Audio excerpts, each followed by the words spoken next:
Hej til dina Norberg og til lurta etter Parti podcast. Til et podcast som er sendt ut fra VAKURLEIKI.FO. Og i Parti podcast her pratar vi om tingene spurningar som tid sendt inn og ting som tid sitter hos om. Og i det så får jeg tosa med spurning som jeg fikk fra Jon Roa. Jeg slav ordentlig gode spurningar sier det hvat det kulasta vi vera kristin. Hadde en utrolig gode og avhørt spurningar. Og for like som kristin, så jeg ordentlig gjerne vilja hørst hva tidtalda det kulasta vi vera kristin. Du bør gjerne senda meg en privat på. Jeg har brukar som heter VAKURLEIKI.FO eller Dina Norberg. Og så har jeg en mail som VAKURLEIKI.FO som ditt også kunne sende spurningar eller svær til.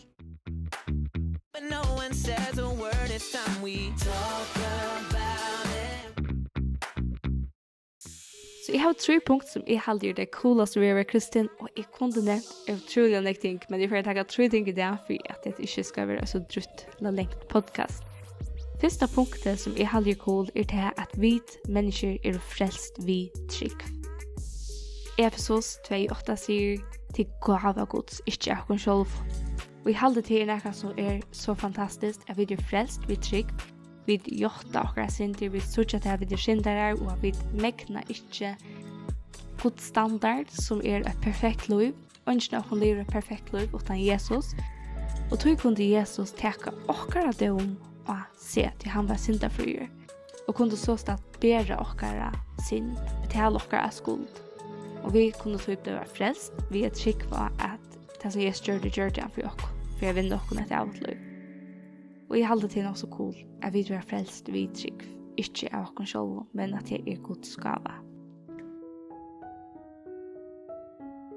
Og som det var tvei, så halder jeg til ordentlig cool at ikke kan skilje okken fra Guds kærløga. Og i det så tåser vi ofte nek om engest, og det nek mennesker som strøyes ved engest og økta, det nek som stressa og strongt. I råk gjørs vi ganske nek som har vært sånn tungt disse tøyene, tog at de bare mist ute og nek, altså, ringt vever og sånn, nå er det også korona, så jeg tykker det nek mennesker som stora, som har vært tungt. Og jeg halde jo også når vi suttet det øyelig godt i milen, jeg halde særlig, man ser øyelig nek folk som stora, det er nek som skriver ut om jeg også ser litt vi vaksinen jo ikke, men det er også det at det virker som det er nek mennesker som stora for å ta løyve, så stora for hvis det blir sjuk, hvordan kvært og så, hva gjør det så? Men det som jeg også tar i les bøybene at jeg får en kvult og en visse om at lykka mye for at hente mer, så kan ikke skilja mer fra Guds kærløyga. Og jeg halde jeg til også som vi kan skrive så skjøta gløyma Hetta at Guds kærløyga avgjør og ikke avmarska Guds kærløyga. Det stender i Rombraun 5:32. Hver skal skilje okkur fra kærløyga kristar trångt, engest, ætsøgn, hunger, nætjenløyge, vandjedla svør. Og så vers 8:32. Tog viser i at hversi deigjedla liv, hversi ønglar eller herradømme, hversi det som nu eller det som koma skal, hversi tuva, djupa, eller nækku skapter skal få skilt okkur fra kærløyga Guds og Kristi Jesu herre okkara. Jeg halde det så cool at kunne kvila og Jesus kærløyga Guds. At lukka mykje kan hendre okkon, lukka mykje om vi har gåa kjensler og inte, eller kjeilige kjensler og inte, lukka mykje hver vi støtt, lukka mykje om vi har nekv, ruik eller fatøk, så kan ikke skilje okkon fra Guds kærløyga, og jeg halde til nekka som så fantastisk, som vi kan kvila i. Og hugsa meg til at tar det når vi stora, så halde det ordentlig viktig at man minnes jo av Guds lyfter.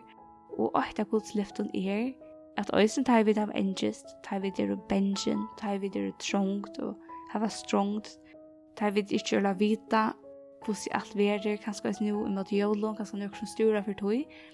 Så vitar vi til at Guds kærløyge den samme, og han alltid tjå okk. Og vi kan si alt vi går god, vi kan alltid vende okk til lansere, og han får omgalt ifra okk. Vi hadde til det beste, fantastiske, kulaste løftet som vi kunne kvile i.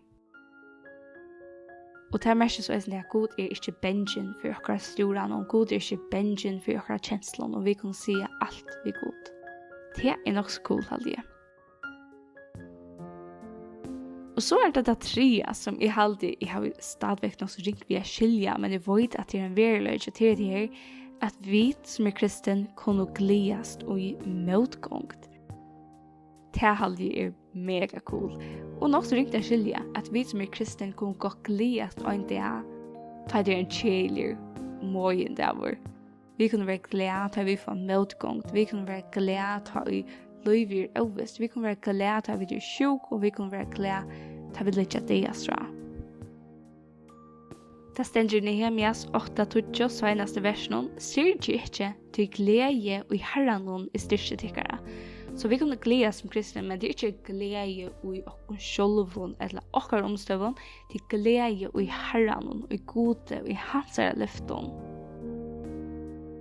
Det stender sin salme 43-28, men jeg har glede i min og jeg halda meg nær til gode. Jeg søker meg selv til herranon, for jeg kunne vittne om ødelverktøyene. Så vi tar kun glede i å halda kun nær til gode, og å gledes ui gode, ui gods lyfton. Det stender også i Filippebrevn 4:4 som vi kallar det gledeste brev i Bibelen, det kærlefullaste brev i Bibelen, og det et brev som var skrivet i de myrkaste fangslån i Rom av en som at Paulus. Han skriver i dette gledelige, kærleksfulla brevet ur en fangsle i Rom. Og jeg hadde bare at vite at jeg prekker for dere at det møveligt å ha glede i troblån tøyen. Ikke tøy at dere omstøver fantastiske, men tøy god fantastisk. I Filipperen 4:4 stender gledest i herren atter sier gledest. Og vi leser sin vi vers 5 stender milda sinne tikkara veri öllum mennesker kunnot Herren nær, så vi kunne vise mild sinne og kvila til god nær.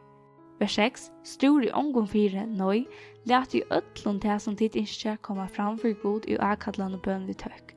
Så god kallar hun til ikke stora, så han det kunne vi stora, men han sier som ikke gjenst stora letsta fram for meg. Og det er så ofte at jeg vil se støv og at jeg er størst for hver jeg skal søke arbeid, størst for hvordan jeg skal gjøre i fremtiden. Og at det er så fantastisk at jeg kunne bare si god, hette det som er stor for det. Nå legger det framfor det, og det kan blæste over til tøyen, at hun må gjøre meg visdom hva jeg skal gjøre, at hun må gjøre ljøs over disse støvene. Og jeg halde ofte, at jeg vil si til at god djever visdom, god djever svær. Ikke bøyna vi, men så lojande. Jeg minns godt at jeg leste lærer og sloppen inn. Så før her, og jeg også sier, ok, vi ikke om Hetta var akkurat det, men jeg sa så først at jeg prøver over praktikk og gjøkt om skolan, at Hetta var faktisk akkurat jeg, og Hetta var starv som passer øyelig vel ved det kall som jeg følte herren hei, givet mer, at arbeid med til jenter, ha bibliobøk, og jeg kunne være visjon om hvis nete. Så vi kunne legge alt framfor god, til tingene vi storast vi brøt ikke genga vidt om selv, vi kunne legge det ut god, og vi hadde også noe godt å kunne si, ok, nå legger det framfor god, og nå velger jeg å ha pause og en løte, og hvis jeg stadigvæk stor i kveld, og ikke har finnet gjøter svær, så kan jeg legge det atter framfor god, og lukka som sier god, atter bia til god, så også jeg kunne gjøre seg en pause.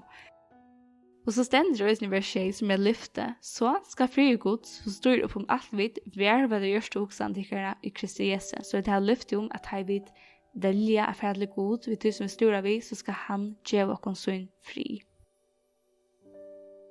Og det er også en tog at vi kunne gledes i motgångt og i storan. Da vi ikke vite hvordan livet ser ut, så kunne vi gledes og vi kunne kvile tog at det er i gode. Jeg minns det godt da vi skulle giftas til 8 år siden, og det ble knappelig så øvest til korona kom så knappelig til følger og løyga jo, og ja, det var så ivasamt ved ødlån, og jeg minnes bare at jeg ber god om at han måtte gjøre akkurat det til en gåan det, tog at han var nær. Ikke tog at sånn vi sakna til mennesker som ikke kunne være her, og ikke være så som vi tatt atla, men vi bør for oss nær god, kanst jo vi tog nærver og gjøre at dette var en særstakker det her, og tid god skuffa i alls ikke. Han var så nær, og dette var beste dagen i akkurat livet som vi enda det gliast er ikke atter. Og jeg husker kanskje Hetta også det samme som Paulus har opplevd i fangselen, at selv om han har vært i omstående som har vært kjeligere, eller ikke det som han atleier, så har han bid til god av være nær og gjøre seg sin fri, og god til å gjøre det. Så jeg vet ikke hva tid sitter og styrer om, kanskje tid sitter og til et eller annet tid hokse om, eller styrer om, eller iva stå i.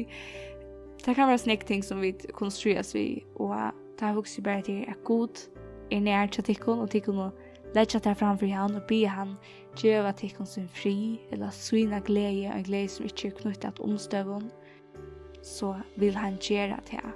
Det märker inte alltid att man glad över kvänt det. Man plötsligt är glad över kvänt det. God är inte bänken för ökad känslan. Vi kan se det vid han som vi följer. Och god är trofast. Men han kan alltid göra oss sin fri och sin tröst.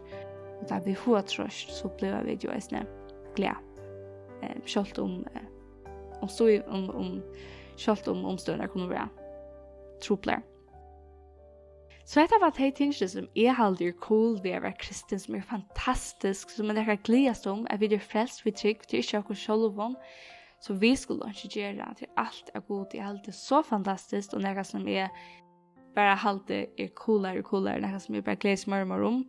Nummer 2, at ikke kan skjelle dere fra Guds kærlighet, er alltid så cool, til at det er noe som er kvile og ikvendig at jeg vet at Gud elsker meg, og det er ikke som kan skilje meg fra honom, og det gjør også til at jeg alltid kan løyde mer til han.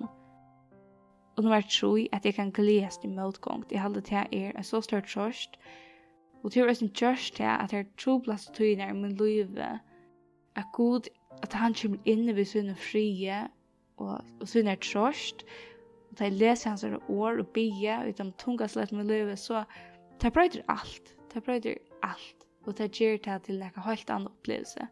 Og det er alltid at det er troplass tøyner i livet kunne bli at det er mest vøkro tøyner i livet til ta mest av det virkelig, hvor god er, til ta her vet ikke annet. Og han blir akkurat alt. Så tusen takk for at jeg lurte vi i det, og hvis jeg tittar om dette podcastet, så endelig dama det, eller døyla det ved dere viner. Og også kunne vi gjøre det støttner, hvis jeg gjør det opp Apple Podcast. Jeg vet ikke hva man kan ha Spotify, men det vil jeg døyla hvis jeg kunne døyla det ved dere viner. Så hvis jeg kunne oppmuntre å følge god i etter og høre etter at det er et godt liv, å følge god i etter, og ta løse seg. Det er så fantastisk, og hvis tid er også en tid av hoa døyla, som tid er aldri cool ved å være kristen, så er det mye velkomne vi med kjenner under, eller sender meg på. Jeg er altså glad å lese det som tid skriver, og det som tid kommer vi, det gjør meg så godt, og det er så oppbyggende for meg. Og jeg vil nå også Hetta kunne være oppbyggende for tikkene. Så vi så just etter neste, eller høyrest etter neste høst, ja. Bye!